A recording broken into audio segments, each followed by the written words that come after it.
3,500 years ago, on the fertile banks of the Nile, stood a city the Egyptians believed was touched by the gods themselves.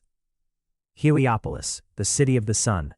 Here, priests worshipped Ra at dawn, and pharaohs built monuments meant to last forever. Around 1450 BC, Pharaoh Thutmose III, a warrior king who had expanded Egypt's empire further than any before him, commanded something extraordinary. Not a tomb, not a temple, a single needle of stone reaching toward the heavens to honor the sun god who gave him his power. Hundreds of miles south, at Aswan, laborers began the impossible. Using only copper chisels, wooden wedges, and raw human effort, they cut a single, seamless shaft of solid granite from the bedrock. Nearly 70 feet long, weighing over 200 tons. One mistake, one crack, and centuries of work would shatter. Somehow, they moved it. Down the Nile on barges, then upright using nothing but ramps, ropes, and the coordinated strength of thousands of hands. No cranes, no engines, just sheer will. And it worked. The needle rose, piercing the sky, exactly as the pharaoh had commanded.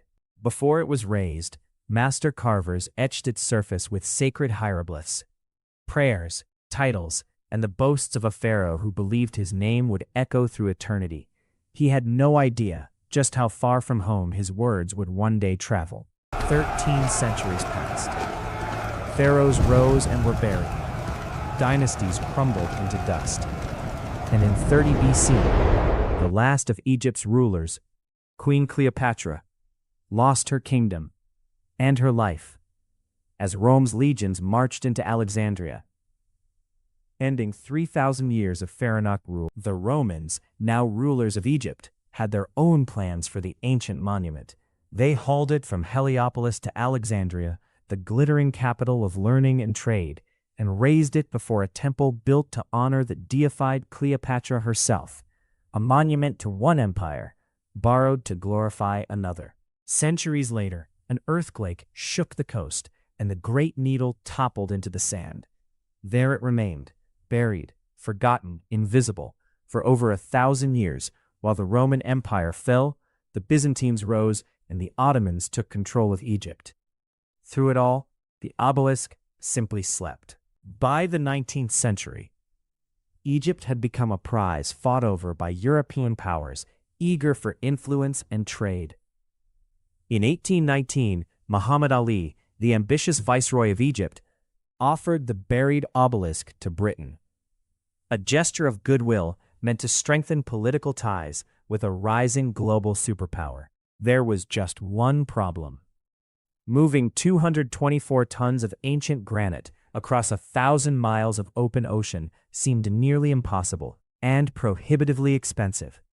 So for almost 60 years, the gift sat exactly where it had fallen, half buried, while London debated whether it was even worth the trouble. Finally, in 1877, a British engineer named John Dixon proposed something never attempted before. He would build a giant iron cylinder, essentially a ship shaped like a submarine, seal the obelisk inside it, and tow the entire vessel across the Mediterranean and around the coast of Europe. The voyage nearly ended in disaster. In the Bay of Biscay, a ferocious storm struck the tow ship and its strange iron hull. Waves tore the cylinder loose. 6 sailors from the rescue crew drowned trying to save it. For a moment, it seemed the ancient obelisk, having survived 3,000 years on land, would finally be lost to the sea. But the cylinder held.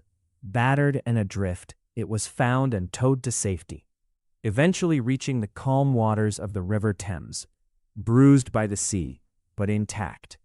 After thousands of years and thousands of miles, the obelisk had finally arrived in England. On September 12, 1878, crowds gathered on the Victoria Embankment to watch the impossible happen again. Using specially engineered scaffolding, engineers raised the ancient needle upright for the second time in its history. Flanked by 2 bronze sphinxes, standing guard over a city its original builders never could have imagined. Its twin obelisk, carved by the same pharaoh, raised in the same city 3.5 millennia earlier, took a different road.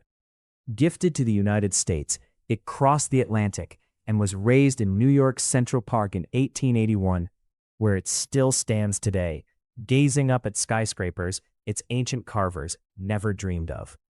Two needles, carved by the same hands, separated by an ocean, yet bound by one extraordinary story. From the sun temples of Heliopolis, through earthquakes, empires, and a storm that nearly ended it all, to the heart of two of the world's greatest cities, still standing, still watching, silent witnesses to 3,500 years of human history.